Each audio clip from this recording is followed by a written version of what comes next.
A successful businessman walked through the city park, holding his young daughter's hand. A homeless woman approached them quietly, asking for help. Without hesitation, the father handed her a few bills and a warm smile. The little girl looked up and said, "Daddy, we're so lucky. When I grow up and make lots of money, I'll never be sad again." The father didn't reply. He just smiled gently, then said softly, "Come with me. I want to show you something." They drove across town to a private hospital. There, outside a patient's room, a man in a designer's suit was crying uncontrollably, begging the doctor, "Please, do anything to save her. I'll pay whatever it takes." But the doctor lowered his head, unable to speak. The little girl's smile slowly faded. Her father leaned down and whispered, "Do you think he's happy, even with all his money?"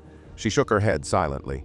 The father held her hand again and took her to a small farming village nearby. The roads were dusty, the houses old and worn down, but children splashed in puddles, laughing, and families shared food together under the open sky. The girl stared in amazement. "Dad, they don't have much, but they look so happy." Her father smiled, because joy doesn't come from what you own, it comes from what you appreciate. As the sun began to set, he led her to a quiet graveyard by the hill.